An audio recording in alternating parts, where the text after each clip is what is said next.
Hi, I'm Dr. Boyce Watkins from Your Black World, and I wanted to take a second to talk about something that I saw in the media recently about this young rapper named Bobby Shmurda, who is he works with Epic Records, and he famously works for Epic Records because he was just a month or two ago dancing on the table for them, like their pet monkey.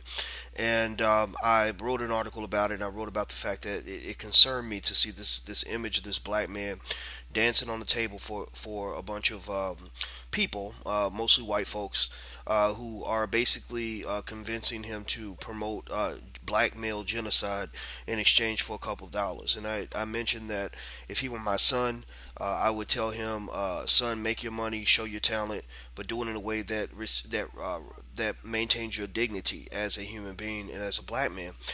Black men should not be doing this kind of thing. We are not pet monkeys for white people. We are men. We are meant to be men. We are meant to stand strong and tall.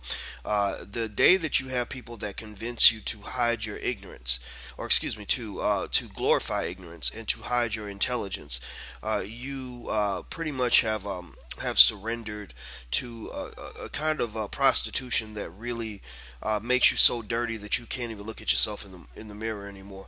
And I don't fault Bobby Shmurda for any of that. So just so you know, when I see Bobby, I see a young guy. I see a guy who's about 19, 20, 21 years old who still doesn't know. Maybe he's 22 now. I don't know, but he's not older than my kids, and so I understand why we're going to see things different. And so I wasn't necessarily directing my disappointment toward him per se, but really more so toward the older adults in his life that should have been guiding him in a different direction. In fact, I think that what we saw with Bobby Shmurda is a reflection of the breakdown of the black family that's really occurred over the last 40 years. And this was not an accident. This was a strategic, systemic decision to keep black people at bay, to keep us under control, to keep us lost and misguided by dropping drugs and weapons into our communities. And as a result, we were the ones getting hooked to the drugs. We were the ones getting arrested for selling the drugs. We were the ones getting killed in drug related violence. We were the ones being traumatized by what was going on all around us. So as a result, you saw breakdowns of many families where so many black people were being caught up in the criminal justice system that their children were being lost. And I think we're in the second generation of that. So if you listen to Bobby Shmurda's music, you hear lyrics that don't surprise you. He talks about growing up in the middle of violence, which again came from the deliberate delivery of drugs and guns to black neighborhoods. They couldn't put that in white neighborhoods. The feds were not allowing that to happen. They wanted them specifically in neighborhoods where we were because people that are high on drugs, that are distracted by drinking, smoking, thugging, killing, whatever, they're not really going to be engaged in civil rights marches. They're not going to be listening to Malcolm X. They're not going to try to learn from Dr. Umar Johnson or Dr. Boyce Watkins. They're going to be trying to get high and drunk and go to the next party. So that was a deliberate strategy. In case you want to know why the world has changed the way it has, why you really don't see the kind of unity that you had in the '60s, it's for that very reason.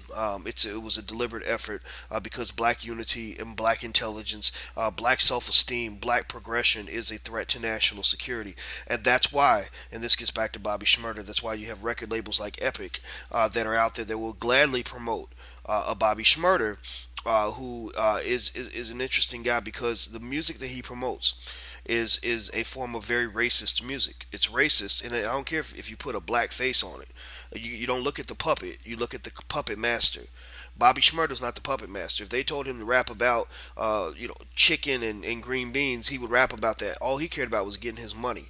The puppet masters are these corporations, these the Epic Records and these other labels that are paying millions of dollars to young black men like Bobby to get them to rap about black male genocide, to get them to glorify black men killing each other. It's one thing if you rap about what happens in the hood, and it's another thing if you rap about violence as if it's something that has happened in your life, something that has led to tragedy. My brother got killed. This is how I felt. Nothing wrong with that. But when you're rapping like, I want to shoot that nigga in the head, blow his brains out all day, that's glorifying violence. You can't get to the point as any sort of self-respecting people where you are singing and dancing to the beat of your own self-destruction. You can't do that. You don't dance to your own genocide. No group of people in their right minds will celebrate the things that are destroying their families and creating misery for their children. So here's the thing, though. If you look at Bobby Schmurder, I recently read a news report that basically says this label that had this Negro dancing on the table like their pet monkey, they now that he's in jail for a gun charge, no less, they're not helping him at all. From what it's been stated on allhiphop.com, run by my homeboy Chuck Creekmer, basically they're saying that that they're not helping Bobby at all. And it's funny because again, this is I guess I might be like an intellectual version of an OG in the game now because I'm not 22.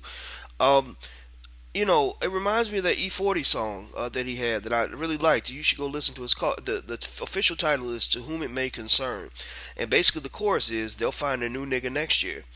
And basically, it's talking to young rappers saying, "Oh, I know you shining. You got your MTV award. You think you're the man because the white man done took you by the hand and lifted you up and made you feel like you're special.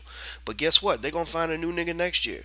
And so with Bobby Schmurder, their thought is, well, he's dispensable. We got 1,000 Bobby Schmurders we can go sign right now. We ain't got to go put money and energy into saving this young man's future. Who gives a damn about his future? We're trying to make our money tomorrow.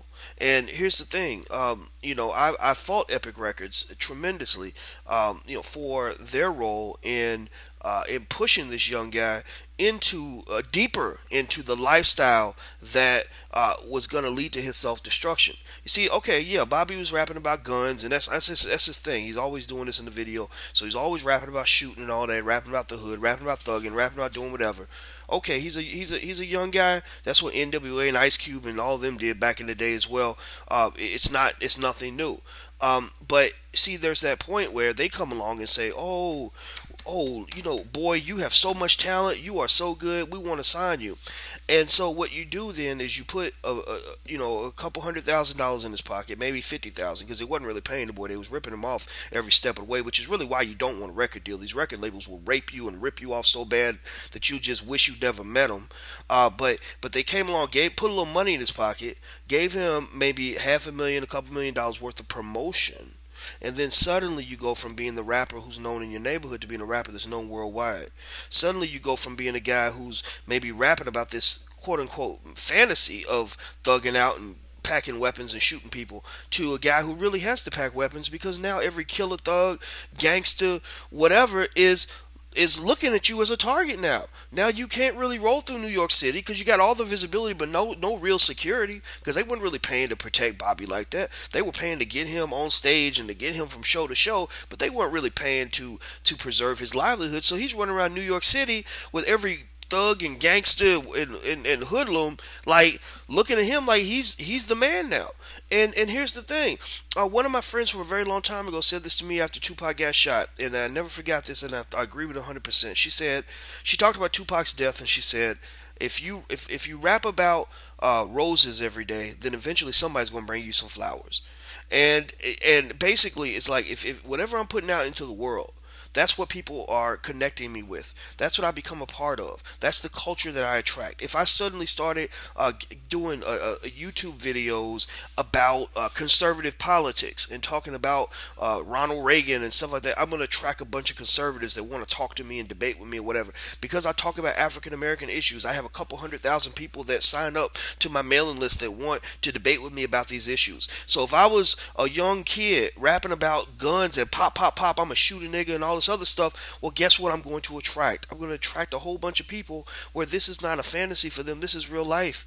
And unfortunately, a lot of rappers get killed that way. I believe Tupac, for example, was not really a super thug. Tupac, if you check him out, he was a smart guy. He was conflicted. He wasn't the legend that everybody wants to make him out to be, at least not to me. I thought he was a great rapper, though. He was my favorite rapper. But sometimes when people die, we tend to make them into Superman. And I don't believe anybody's Superman. But at the same time, Pac was not, he was not thug life. That really just so reduced the dimensionality of a human being into just this little caricature. And he began to feel this pressure to fill these roles of being the hardest, meanest thug on the street.